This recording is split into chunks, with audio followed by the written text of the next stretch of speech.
Welcome to the deep dive. We are about to embark on a really fascinating journey today. We are indeed. We've got some great source material, mainly these audio excerpts, documenting something pretty ambitious. Just choose. The very first attempt to make fresh buffalo mozzarella in Scotland. Ah, okay. And that's significant because, well, Scotland makes a lot of mozzarella, sure, but it's nearly all that processed stuff, right? From cow's milk. Exactly. So this is different. This takes us right to a buffalo farm, using actual buffalo milk, the traditional way. And applying those, artisanal methods. It's genuinely new for their food scene. Right. So our mission really in this deep dive is to use these audio clips, follow the story from, well, the field. All the way to the finished cheese. Yeah. We're heading to Falkirk to meet the farmer who had this idea. And it's about using these specific sources to get a feel for the reality on the ground, isn't it? The actual process, the difficulties. And just what it takes to create something properly artisanal locally where it just hasn't been done before. So it kicks off with meeting Stephen Mitchell. He's the farmer in Falkirk. And right away, the sources flag up something practical. Which is? If you're dealing with animals that weigh a ton, you need the right kit.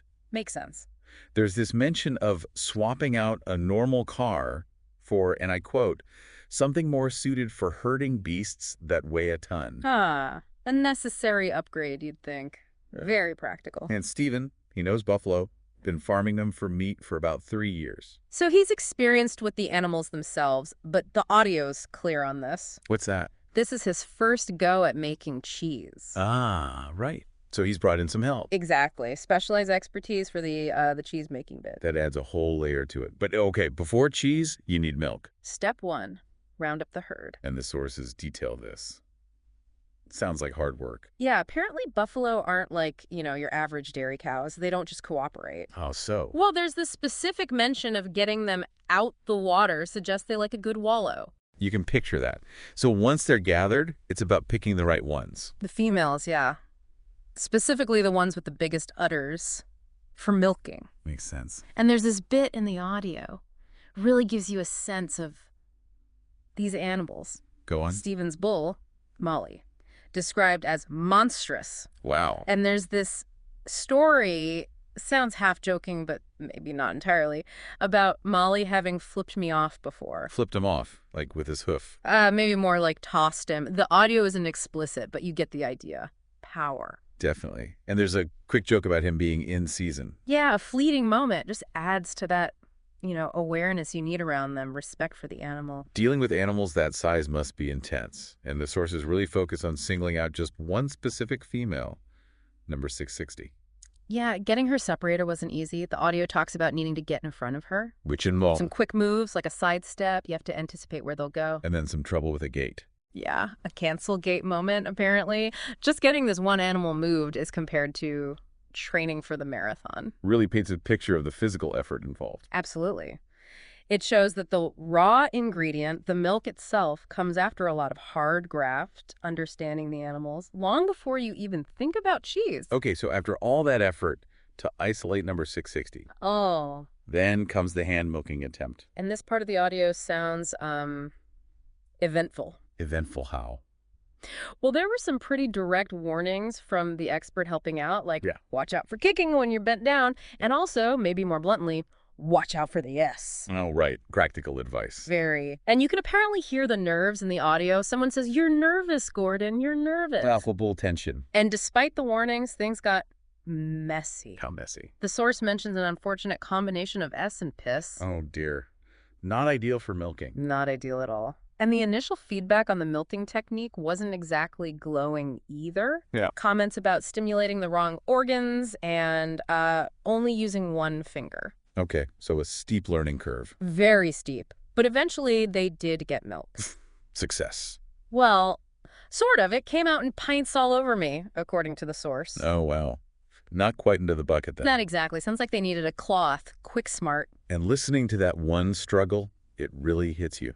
What's that? The scale of Stephen's job. He has another 80 buffalo to milk. Twice a day. Twice a day. It's immense. Puts it all into perspective. It really does. The cheese making is one thing, but the farm work, that's the foundation, and it's huge. Okay. After that, let's call it memorable. Initial extraction, the machine takes over. Which is crucial, right? especially for cheese. The machine keeps the milk squeaky clean, minimizes any contamination. And there's a principle mentioned. Yes, the fresher the better for the old mozzarella makings. Freshness is key for mozzarella. Absolutely. Its whole texture and flavor profile depend on super fresh milk. And this is where the experts Stephen brought in really step up. Horace and his son Mike. Yeah, experienced cheesemakers brought in for this specific historic first batch. And the narrator in the audio hadn't made mozzarella before either, apparently. So a learning curve for them, too. But Horace and Mike, they know buffalo milk. Which is different from cow's milk. Oh, yeah. Higher fat, higher protein. It behaves differently. You need specific techniques to get that lovely stretch and creaminess. Got it. So fresh milk collected, experts ready. Yeah. The cheese making begins. Finally. Okay, so the first steps. Gently heating the milk. To a very specific temperature. 42 degrees Celsius. Spot on. Temperature control is vital. That's when they add the starter cultures. With good bacteria. Exactly, like little workers starting the fermentation, turning milk sugars into lactic acid. And that acid is important for the next stage. Crucial. After adding the cultures, they take it off the heat, let it rest for about an hour. And during that hour. The magic happens. The milk separates. You get the watery whey pulling away from the solids. Which are the curds. The curds, yeah. The protein lumps that become the cheese. The whey, usually just thrown away or used elsewhere. You're left with the curds. And those curds become the mozzarella.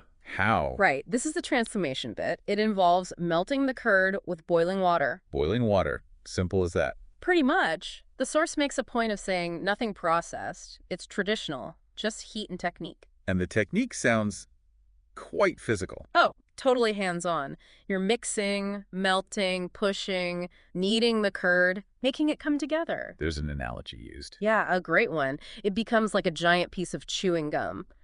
Elastic, stretchy. You can visualize that. Yeah. And then forming the balls. That takes skill, too. Specific hand movements, kneading the corners, pushing it up through your fingers to get that smooth, round shape and the right internal structure. It takes practice, a real feel for it. And then, after all that work, the first Scottish buffalo mozzarella balls are made. what do they look like? The audio says perfectly shiny, which is just what you want. Fresh, glossy. Nice. There's a moment comparing the first few. Yeah, a bit of a size difference between the first attempts, but they nail the perfectly round shape. And there's a funny line about it. What's that? Maturity, my man. Maturity. A nice light moment. Celebrating the achievement. Exactly. The sources capture that excitement. They've actually created the first Scottish mozzarella ball. It's a real milestone. From wrestling buffalo to these perfect shiny balls of cheese. Quite the contrast. It really ties the whole thing together, doesn't it? The tough farm reality and the delicate craft. And how do they celebrate this achievement? What better way? Stephen throws a barbecue for friends and family. Makes sense. On the menu. Buffalo burgers, naturally, from the farm's own meat. Showcasing the core product. And the star attraction, Scotland's first buffalo mozzarella. Nice. Do we get details on the burgers? We do. Mixing the buffalo meat with red onion, mustard, garlic, splash of Worcester sauce, bit of Tabasco. Sounds good. And an instruction. Don't make them too small. Followed by another funny comparison about burger sizes. Seems to be a theme. Huh. So, showing off the farm's produce. How did they use the mozzarella? Well, before it went on the burgers, they made a salad to really showcase it on its own. Let the cheese shine. Exactly. And the descriptions here in the audio are fantastic. It's called beautiful, wet, milk oozing out, so creamy. Sounds incredible. You can hear the pride and the hope that this is going to take off. How is the salad made? Simple, to let the cheese be the hero. Sliced beef tomato, salt, pepper, good extra virgin olive oil, with a note about how the green oil looks against the white cheese. Chopped basil. Classic combo. And a final squeeze of lemon juice just to bring it together. Perfect. Letting the mozzarella speak for itself. And the reaction, the taste test. Oh, it's captured vividly. You hear things like, oh my God, bloody tasty, delicious, fantastic. Wow. Someone's even left speechless. Sounds like a massive success then, the cheese itself. Resounding. As the audio says, the pressure is definitely on now for the burgers. Right, the main course. And the final dish. Those buffalo burgers, topped with the mozzarella, now beautifully melted. How did that go down? The guests' reactions seem great, specifically mentioning that beautifully melted mozzarella on top. Shows it cooks well, too. Versatile. Exactly. And the sources wrap up with that moment of congratulating Stephen. The first ever Scottish buffalo mozzarella. A really well-earned moment. after that whole intense What process. a journey we followed here. I mean, from the raw reality of the farm, the challenge of the There's animals, that physical side. through to the meticulous, almost scientific but also artistic cheese making with the experts. And ending up with this celebrated, delicious product being shared. It's such a blend, isn't it? Traditional farming meets artisanal skill, meets, well, good food. It really makes you think about the story behind the food we eat, doesn't it? Definitely. Thinking about that whole hands-on process, understanding the animals, getting the temperatures just right, kneading the curd, does knowing all that effort change how you see the final product? Does it add value for you, knowing that story? It certainly makes you appreciate it more. It highlights that real quality often comes from bridging those different worlds, the raw ingredient and the skilled craft. Yeah, and it makes you consider, where else this kind of artisanal quality might pop up. Unexpected places, maybe? Not just factories, but farms, guided by people like Steven and the experts you brought in.